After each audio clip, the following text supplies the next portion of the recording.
Barcelona fans woke up to bad news and a boiling question. How did an 18-year-old prodigy end up sidelined for a La Liga match and potentially a Champions League trip? And why are club and country now pointing fingers at each other? Lamine Yamal, the kid who burst from La Masia to become one of Barca's most electric attacking options, was declared unavailable for the upcoming fixture, and in the space of hours what started as an injury update became a wider argument over responsibility. Hansi Flick, the Barcelona coach, has made it clear that the player was not right before he joined Spain's national team, and that admission sent shockwaves through the club. But the Spanish Football Federation says a different story. According to the federation, Barcelona never reached out to inform them of any problem, and Yamal arrived at national camp and left without any sign of fitness issues. At the heart of the controversy is a simple but explosive question. Who knew what, when, and why was the information not shared in time to protect the player and the club's plans? The immediate facts affect more than headlines. Barcelona face domestic and European commitments that demand their best exigemas, and Yamal is not a peripheral option. He's central to Flick's attacking blueprint, a player whose pace, movement and finishing change how opposition teams prepare. Losing him for even one big game forces tactical tinkering, and losing him for more could alter the spine of the squad. Beyond tactics, the optics are painful. For a club that invests in youth and prides itself on player development, watching a homegrown talent become the focal point of a public blame game is humiliating. For the national side, the federation's insistence that they were not contacted makes a defensive argument. If Barcelona had told them there was pain or a problem, Spain's staff would have handled it. Their public stance is that the player came and left without notable issues, which frames the situation as either a late-onset injury, a communication gap, or a disagreement about risk assessment. We need to look at how these situations usually unfold.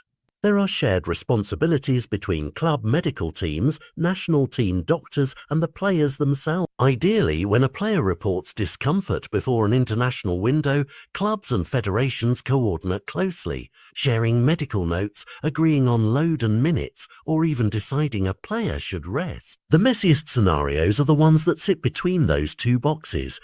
A player feeling a niggle, a club thinking it's manageable, a national staff clearing the player after routine checks, and then a sudden escalation that sidelines them back at their club. Which of those sketches fits Yamal's case is the needle we're trying to thread.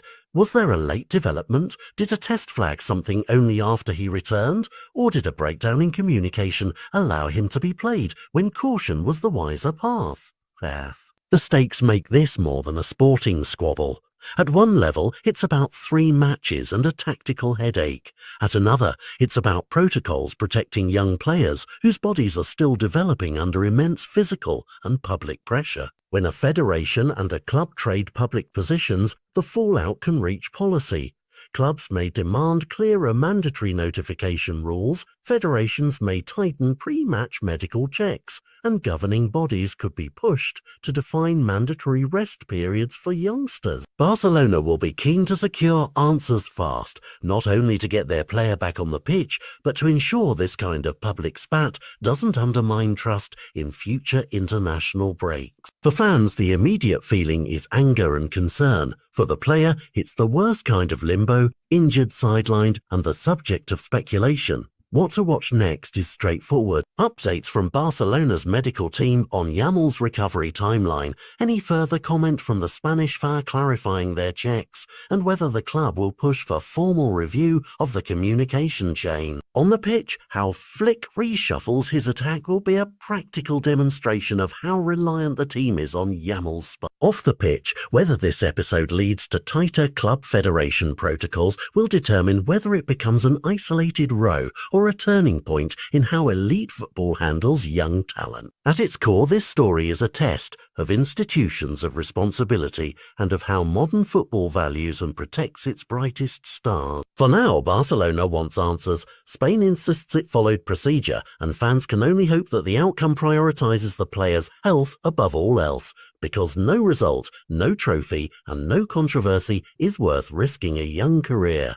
What do you think? Should federations be forced to accept club medical reports before fielding young players, or does the national team have the final say in selection? Let us know in the comments. I'll win.